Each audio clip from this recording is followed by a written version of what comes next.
ఈ సమయంలో మన మనలో ఉన్న విజయ ప్రార్థన చేస్తాడు. దేవుడు మనతో మాట్లాడవచ్చు.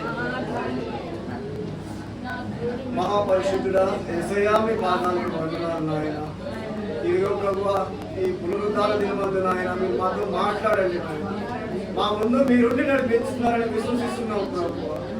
నాయన మీ పరిశుద్ధుల మాలో ఉన్న బలహీనతలన్నీ తొలగించి మంచి బలాన్ని చేకూర్చండి.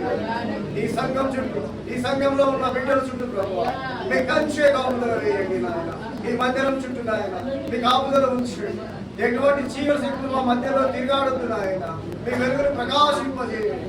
ఈరోజు వాక్యం ద్వారా నాయన మమ్మల్ని అందరినీ బయలుపరచండి తండ్రి.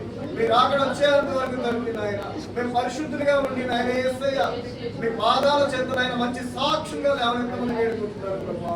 ఇక్కడ ఉన్న చిన్నపిల్లల్ని నాయన, వృద్ధుల్ని ప్రభా, యవనస్తుల్ని నాయన మీరు జ్ఞాపకం చేసుకోండి. ఏ దుష్ట శక్తులు మీ మీద ప్రభావం చూపించండి నాయన. చిన్నపిల్లలను ప్రభా నాయన ఈ ఆధీనంలో ఉంచుకోండి తండ్రి యేసయ్య. నాయన వాక్యం చెప్తుండగా నాయన వినే చెవుల్ని నాయన ఆదరించే హృదయాలను మాకు దయచేయండి నాయన. ఈ వాక్యం విన్నట్టుగా నాయన తండ్రి నాయన మా హృదయంలో నాయన భద్రపరచుకొని నాయన ఈ వాక్యానుసారంగా మేము జీవించడానికి సహాయం చేయండి నాయన. వచ్చి చూస్తున్న దురాత్మలన్నింటినీ మీరు బంధించండి. వాటిని దూరంగా తీసుకెళ్లి కాల్చి వేయండి తండ్రి నాయన. ఈ సంఘానికి కావాల్సిన సమృద్ధిని దయచేయండి నాయన. ఇరుకులో ఉన్న ఈ సంఘాన్ని విశాలమైన మందిరాన్ని కుమారుడికి దయచేయండి యేసయ్య. ఇదిగో తండ్రి ప్రభువా నాయన, ఇక్కడున్న ఆయన వృద్ధుల్ని ప్రభువా మీరు జ్ఞాపకం చేసుకోండి నాయన. యేసయ్య భర్త చనిపోయిన వారిని జ్ఞాపకం చేసుకోండి నాయన. యేసయ్య తండ్రి వారికి తోడుగా నీడుగా మీరు ఉండండి ప్రభువా. ఇక్కడున్న యవనస్తుల్ని ప్రభువా మీరు జ్ఞాపకం చేసుకోండి. వారిని పట్టి పీడించే దురాత్మను మీరు బంధించండి. ఏ చెడు అలవాట్లు లేకుండా నాయన తండ్రి ప్రతి ఒక్కరు క్రమంగా నాయన మీ సన్నిధిలో రావడానికి సహాయం చేయండి.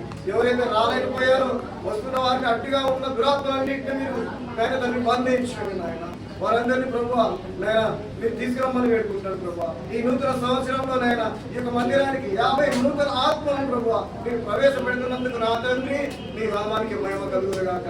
నాయన యేసయ్య ఏ విధంగా ఉండాలో ఏ విధంగా ఉండకూడదు ప్రభువా ఈ రోజు మీ వాక్యం ద్వారా మీ కుమారుడు నాయన తండ్రి మీ కుమారుడు హృదయంలో కూర్చొని ప్రభువా మాతో మాట్లాడండి నాయన.